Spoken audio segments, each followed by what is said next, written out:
Joe Burrow needs an appendectomy. When will he be back to practice? Plus, we'll get into some special teams comments from yesterday's Mock Turtle Soup Day. But really, Joe Burrow needs an appendectomy. You are Locked On Bengals, your daily Cincinnati Bengals podcast. Part of the Locked On Podcast Network, your team every day.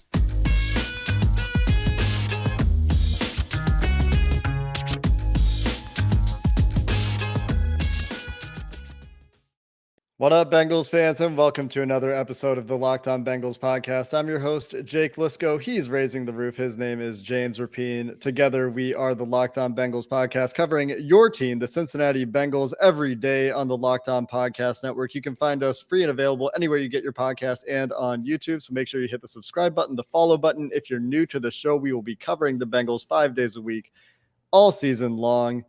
And that starts with training camp, which, as of the time of recording this episode on Tuesday evening, starts tomorrow. By the time you listen to this, if you're listening on your way home from work, perhaps after the Bengals have had their first day of practice. But that first day of practice does not include a guy whose name starts with J, and that's Jesse Bates, but also Joe Burrow, who, as it happens, needs an appendectomy. He's got some appendicitis. He's been feeling sick this week. And Ian Rapoport reporting on Wednesday morning, or maybe afternoon Eastern time, that Joe Burrow needs an appendectomy. Now, James, I looked, and many people have chimed in on this, so you probably already know this, but typically 10 to 14-day recovery. Looking at recent quarterbacks, Matt Castle, Ben Roethlisberger, although that wasn't recent, that was 2005, and a backup for the Rams, John Wolford, don't remember that one exactly, but all these guys missed a week is the point. They had an appendectomy right before a game. They were back the following week. Alexander Mattison, the running back for the Vikings, missed a couple weeks, but that's a running back, so who knows, maybe some differences there, perhaps a different procedure for Mattison versus Joe Burrow. Sounds like everything with his appendectomy is expected to be standard according to Mike Garafolo, and so shouldn't be too bad. Not the end of the world, but another offseason that Joe Burrow doesn't get to have a normal offseason. He probably did a little bit of rehab early in the offseason for his knee, for his pinky, and we were excited for him to have a full training camp, and I know the Bengals were too. But instead, he'll miss week, 2 weeks. We'll see how quickly the Bengals get him back. Is it a big deal? I don't think it's a huge deal, but he does miss a lot of the early camp practices, which again, shouldn't be a huge issue for him. Maybe not so good for the offensive line trying to get that chemistry going. Maybe not so good for the receivers, but in the grand scheme of things, not the worst time for this to happen if it had to happen during the football season. No, not the worst time, not the best time either. It would have been nice to while he was undergoing that rehab and doing that rehab on his knee and, late February, early March, wouldn't have been a bad time. Unfortunately, you don't get to pick when, you get appendicitis and have to have it removed and have your appendix removed. So, yeah, I mean, am I worried about week one? Hell no. Am I worried about him not playing in the preseason? Not going to play in the preseason anyway. So let's just take the long route here. 2 weeks. Well, how do you think he was going to even play a full half in the preseason? Maybe, but I don't think that, they're going to go the route of, oh, well, now Burrow's healthy from the knee. Remember last year he played the 3 snaps? I don't think he plays 50 snaps in the preseason, right? So it's not like he's going to miss out on much anyway if he missed the first preseason game. And that's the thing here is I don't think they'll have him I don't think it'll be a week. I think they're going to play it super safe. It's not like it's urgent like the season where you need a guy to suck it up. And I don't think so at all. So it might be more than a week just because it is training camp and you can get by without him. That said, you mentioned it, the pinky, the throat contusion that he suffered last year. This dude's tough and he seems to heal pretty fast, which his father, Jimmy, will tell you he's always healed really fast. So it wouldn't be shocking at all if, we saw him at least on the practice field. Could we see him Saturday for Back Together Saturday, just on the field, walking around? It wouldn't shock me. I'm not saying it's going to happen, but it wouldn't shock me. And that's pretty quick turnaround considering he had that surgery on Tuesday. And a small correction there. Garofalo did not, and I always butcher his name, so apologies. He did not report on what kind of appendectomy is expected. Actually, according to Ben Baby, the procedure was likely to be within the next 48 hours. Did you hear that it had been completed, James? I had thought that it was, and then it had been like today, Tuesday. Okay. Maybe not. Maybe they're delaying it and waiting for whatever reason. But last I checked, yeah, that was the thought. Now, if he has it Thursday, will he be there Saturday? Probably not. He's superhuman, but I don't know if he's superhuman. And so there's that aspect of it. But, and we talked about this with Lyle Collins and Alex Kappa. As long as you're there September 11th and you're healthy and good to go, that's what matters. And I think Burrow has gotten plenty of work in the past couple of days anyway. I know he was working with T. Higgins. So I wouldn't be that concerned. It does suck, though, that he had to undergo surgery at all, any surgery, this close to camp and him being dialed in and all of those things. That part stinks, but he's mentally tough, and I think he'll get past it pretty quick. Wouldn't be shocked at all if, as we're recording this, the surgery could be done, right? We don't know for sure. But if it is, he's already thinking about how he's going to get back on the field and, start playing at an MVP level. Yeah, and Paul Dehner Jr. talked to Tracy Childs, who's the chief of surgery at Providence St. John's Health Center in Santa Monica, California. They said it is a bread and butter surgery, minimally invasive. He'll miss a week or maybe 2 of practice. When he's comfortable enough to practice, he can practice without restrictions. The risks are very small. So common, obviously, procedure, something that hospitals are very familiar with, something that can be done very minimally invasively. And I imagine that will be the case for Burrow.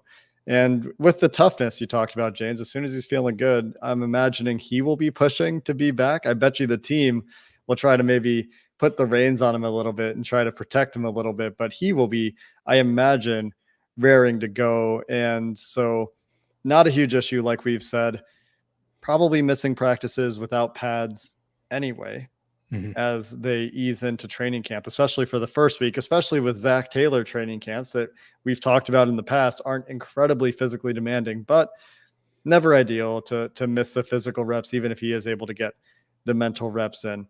Should it have an impact on the season? The bottom line is no. I think that if Bengals coaches are talking about expecting Jesse Bates to be able to report 1 week before the regular season and be fine, I think we can be fine if Joe Burrow has to miss a handful of training camp practices. Like, he'll be back for the Rams joint practices, for sure back by then, probably back in like we said, 10 days or so, a week or 2 from the surgery. So we'll find out a little bit more potentially once that surgery is completed, or once we hear confirmation that the surgery is completed. And honestly, those joint practices, Burrow's going to get more out of them than he does any of the preseason games. Any of them. Oh yeah. The games don't matter at all. I 100% agree with you on that. Yeah. Like the Rams didn't play a single offensive starter in the preseason last year, as far as I know. They won the Super Bowl. The Bengals hardly played their starters last year in the preseason outside of a handful of rookies. They almost won the Super Bowl. So I don't think that playing your starters in the preseason really goes hand in hand with postseason success as much as some of the traditionalists of the NFL might like to have you believe.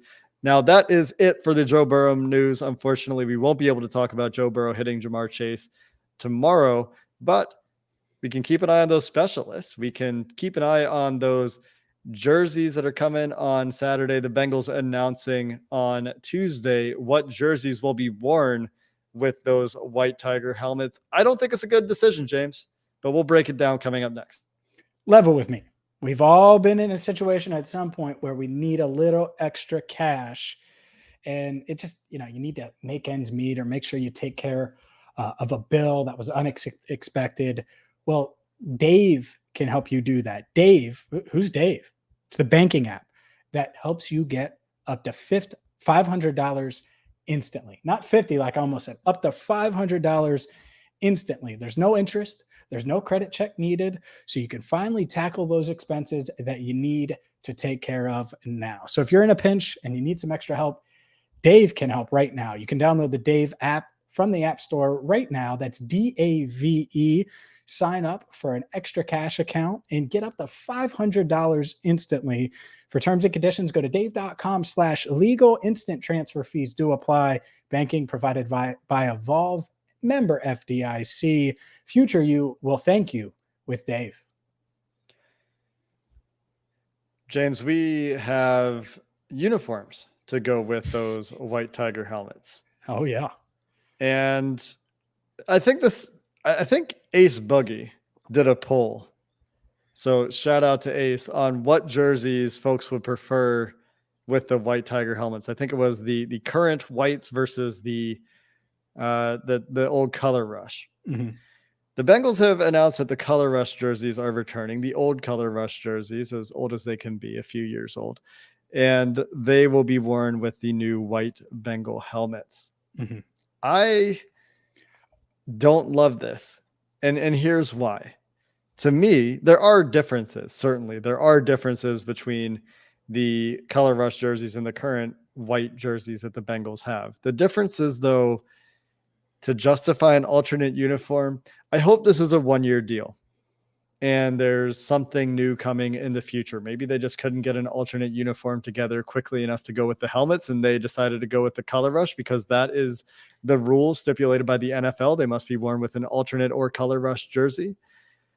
And if that's the case, then this is a great way to get them out in front of the fans. And there is good synergy with the orange bee on the helmet, the orange bee being the only orange, as far as I remember, maybe with the Nike swoosh on the shoulders on the color rush jerseys. But I don't love the shoulders of the color rush jerseys. That's all.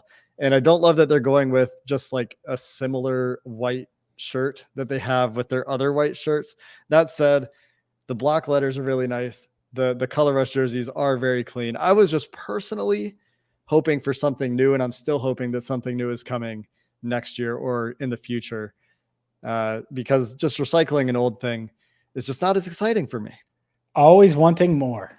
Always. Jake Liscow, never satisfied, right? If you're not hungry, what are you doing? One, well, the Bengals are going to be hungry on September 29th because that's when they're going to wear them. Thursday night football, week 4.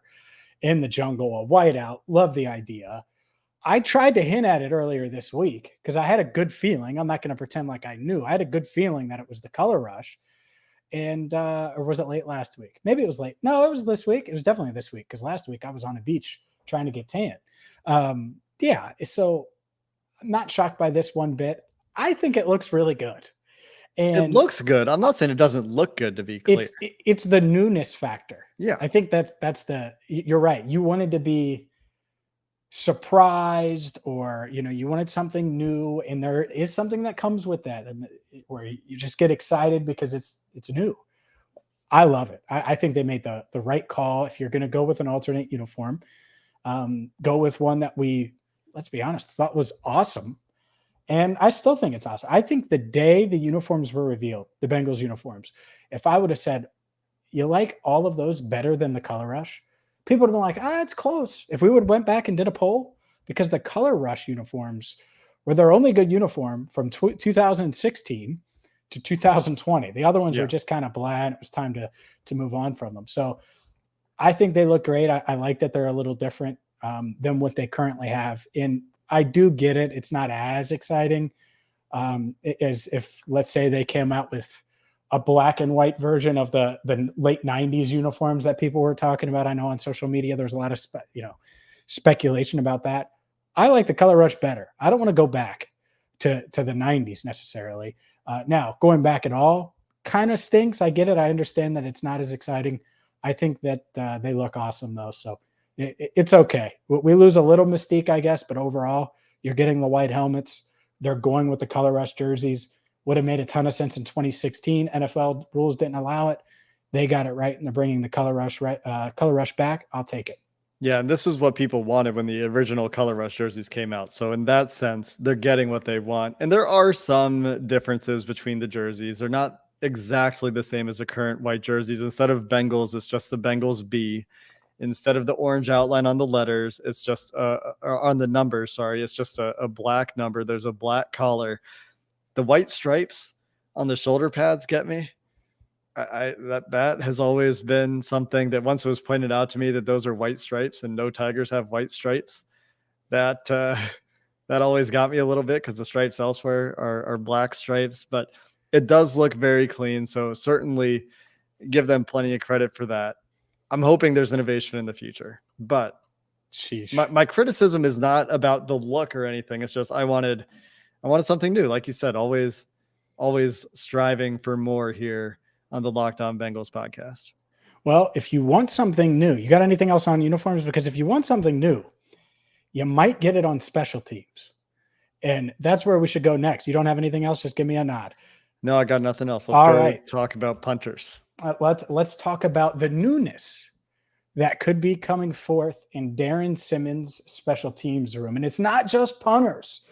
It's also the holder. It's also long snapper.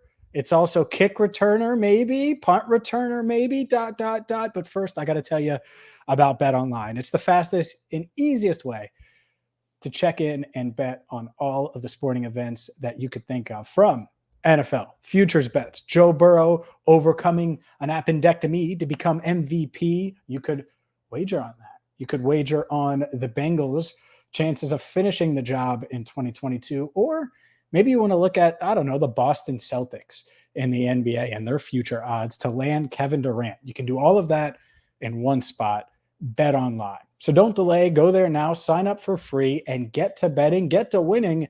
I've used them. You should too. BetOnline, where the game starts. Specialists. Everyone's favorite topic on the Locked On Bengals podcast ever since Evan McPherson was selected by the Cincinnati Bengals and became the kicker on the all 25 and under team. I think unanimously. I think any 25 and under team would have Evan McPherson as the kicker right now. Evan McPherson is not the topic of our... Ever heard of him? I'm just kidding. Cade York. I was kidding. Is that the guy the Browns drafted in the fourth round? Yeah. I have heard of him, turns out. The topic of this conversation will not be Evan McPherson. The topic of this conversation will be Darren Simmons' comments about Drew Chrisman. I think that is the spiciest of all of our special teams battles, unless it's at returner, where a number of guys, Darren Simmons straight up said, if they're not returning punts or kicks, they're not on the team. Sounds Kwame Lassiter and Puka Williams specifically. Right. Yeah. Which makes sense, because that is the role for those guys. Now, Kwame Lassiter could probably play some other special teams units as well, but if his primary value is as a returner, then that is what he will need to do to win a roster spot. I think that'll be hard, but when you compare Kwame Lassiter, who at least I think has a little bit of size on a guy like Trent Taylor, he has more potential to play on coverage units as well because of that. You could see that if you're looking at a wide receiver to be a punt returner. One other surprise that we can talk about is Brandon Wilson sounding much safer than I had previously assumed. I thought that Brandon Wilson's roster spot with drafting two safeties was in a bit of jeopardy, but Darren Simmons, the way he talked about Wilson, sounds like it's his job to lose a kick returner, even though I thought Chris Evans was really good in that role for the Bengals last year. So those are the interesting special teams notes. And I didn't mention Cal Adamitis, and that is interesting, but I think that he has a longer and harder road to winning the job than any of these other roster battles in the special teams area. Well, let's start with the kickoff returner part of it, because I talked to Simmons too, and I don't think it's that cut and dry. I think Brandon Wilson's a question mark, and not just to make the team, but to be healthy, because he's not right now as of we record this. Now, could that change? Could they activate him? Could that happen? Sure. Is he proven? Absolutely. And when he's right, he's one of the best kickoff returners in the NFL. The problem is, will he be right from the jump? I don't know. Now, Darren Simmons is a coach. He's going to bank on proven guys, and I think that's the hurdle that the Kwame Lassiters, the Puka Williamses, the Cal Adamitises, the Drew Chrismans, that they have to overcome during all these battles. But is he that same guy? And I think he's going to have to show it to earn that roster spot. I don't think it is, just Brandon Wilson's job to lose necessarily. I think he's going to have to win it. And so we'll see there. As far as Cal Adamitis. Well, hold on. Let's stay on Wilson for a second, just in case anyone's forgotten. ACL torn November 7th last year.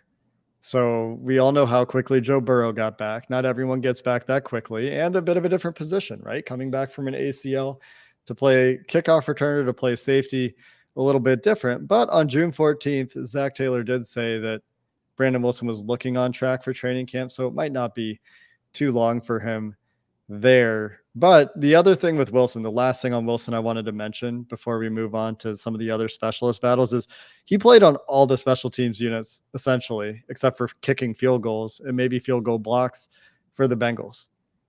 And there are only so many players for the Bengals that had that much versatility on special teams in addition to being a returner. That's a problem with Trent Taylor, who will be in the mix for punt returner, not as much for kick returner, but he doesn't contribute as much in the other special teams areas. And so that's where Brandon Wilson may have an additional leg up, not only for his safety experience and his experience with the Bengals and Darren Simmons' familiarity and track record as a returner, but also the fact that he plays all of these other special teams roles, kick coverage, punt coverage, etc. And I think that sometimes that can be an underrated aspect when you start to look at roster battles that I kind of lost track of, because I thought the Bengals would be able to find other guys to do it when I thought Wilson was very much a fringe roster candidate, and he still probably is in a battle, but it sounded to me from Darren Simmons like he was more likely to make the team right now than I had previously thought. Chris Evans, though, can do that. But did he? And if he's a second he running did. back, does he continue to? Detroit, yeah, he had a huge pack, and he played on his first snaps in the Super Bowl were on punt or kickoff coverage. I'm not sure which one, but it was like on one of the coverage teams. I'm not saying Brandon Wilson won't make the team. I just think he has to go out there and prove it still. Evans is a lock. So it's not like Taylor versus Lassiter versus Puka Williams and whoever else you want to throw in the punt return battle where they're battling for that one spot. I just think Brandon Wilson, they can find a kickoff returner that's going to make the team. His name's Chris Evans. So he's going to have to show it. And maybe he does show it in those other ways. Mm-hmm. A couple things. I know Kwame Lassiter has gotten some hype. A lot of people have hyped him up. I don't think he was necessarily great at punt returning when I saw him in the limited time during OTAs, the limited time that they did that. Now, could he look much better when we see him at camp? Maybe, and we'll see. But I agree with Simmons. I mean, that's the path.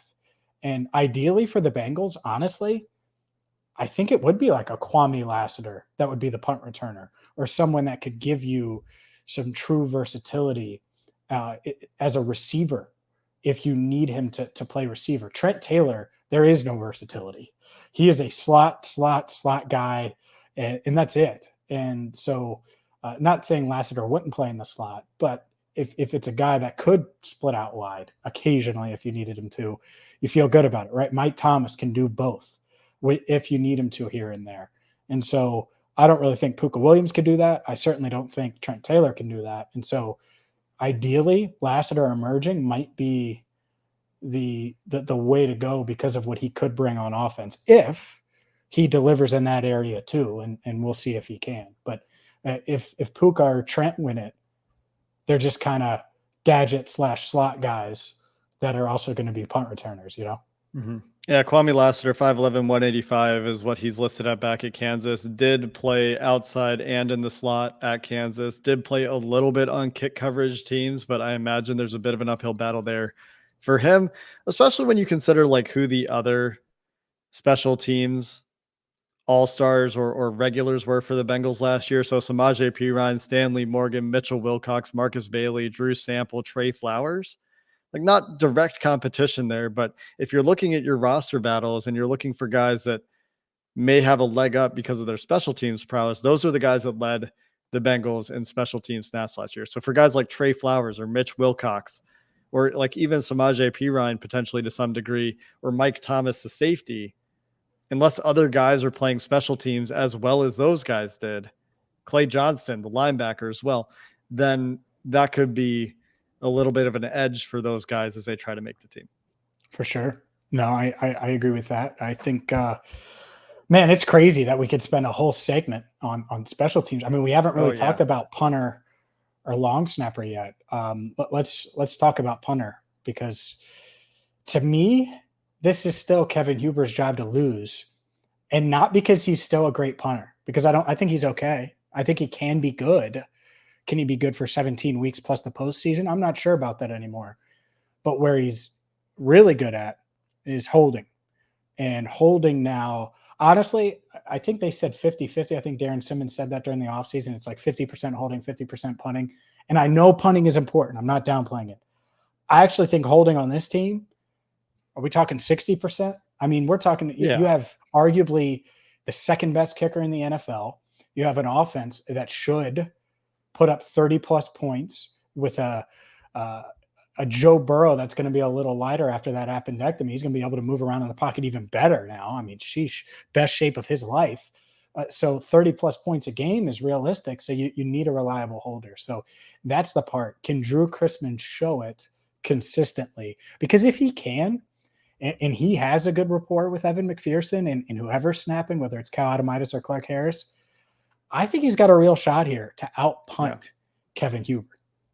Yeah, I think that I agree with you on all counts. I think we've talked about it before, but I think, Darren Simmons also echoed it and talking about the challenge that's there. That's a challenge they wanted to be in place last year, and they regret, I think, or wish he hadn't been hurt. So this competition could have played out last year and this year, barring another weird injury for Drew Chrisman, this competition does get to play out. And so that one will be, I think, one of the more high profile battles we watch, as much as we can watch them. I mean, get your stopwatches ready for hang time.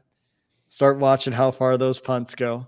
Start keeping track of how clean the holds are, because this is going to be punter gate, right? This is what we're going to be watching in Bengals camp, especially without Joe Burrow present. And in addition to those camp battles we talked about, what was it, last week? We did our camp previews. You can go check those out as well. The last one is going to be Cal Adamitis, who I think, best long snapper in the draft for sure is what we were told, what we heard from those that evaluate such things. And you talked about an OTA is just a size difference between him and Clark Harris. I think that's part of it.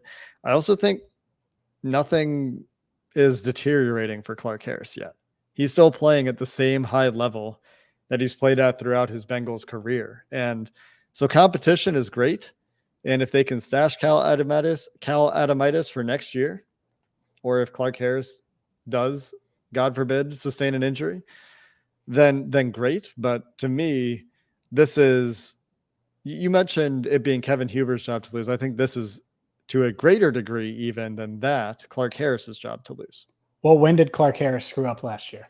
When he stayed out there and watched the halftime show. That's it, right? Well, Kevin Huber screwed up in the Super Bowl on the field a couple times where the punts just weren't as good. And I'm not trying to be overly critical. It's just, you're right. I mean, at least to the naked eye, and maybe there's a snap speed type thing where they noticed that his speed on his, snaps wasn't as fast, but I didn't notice anything with Clark Harris. And again, I'm not Darren Simmons. It might've been just, hey, we can get this guy Cal Adamitis who's that talented. Why not bring him in and make him compete, which I don't mind that one bit. Competition's great.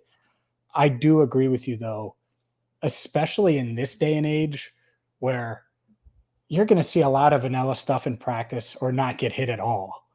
And the thing that he really needs to show is that he can pick up the different looks and stunts and things that happen up front and deal with the protection stuff and all the calls and everything that Clark Harris has seen over the past decade plus. Yeah. Can he deal with that? And not only deal with that and adjust to it, but do it better than Clark Harris, right? Like that's tough. That's a lot. That's not just holding on field goals. Field goals have been the same. Like these protections, it's different in the NFL. So that part is going to be interesting. I'm not saying you can't do it. It's just going to be really tough. An uphill battle, I think, for him and probably for Chrisman, but I think it's steeper for Adamitis. Last note before we get out of here, James, is just really quick that Riley Reiff has signed with the Chicago Bears for an absolute bag, getting significantly more money than the Bengals paid him for his 1-year stint in Cincinnati. So good for Riley Reiff. $10 million. I don't think the Bengals were getting close to 10 million, up to 12.5 million, 10 million likely to be earned in terms of salary cap speak. And that's a great payday for Riley Reiff, who maybe was ready to go home and sit on the couch and enjoy fishing and some retirement, but instead gets paid perhaps one last time, maybe not, but good for Riley Reiff, I'd say. Hey, Bears, I'm available.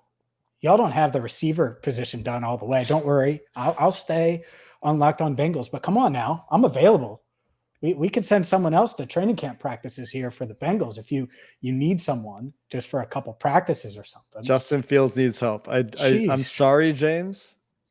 I'm sorry. I don't think you're the help that Justin Fields needs in Chicago. That's going to do it for this episode of the Locked On Bengals podcast. To James's chagrin, well, we're going to be back tomorrow as the Bengals kick off training camp. No Joe Burrow, but that doesn't mean no Locked On Bengals, as our coverage here continues. Until next time, Bengals fans, thanks for listening. Hoo day, and have a good one.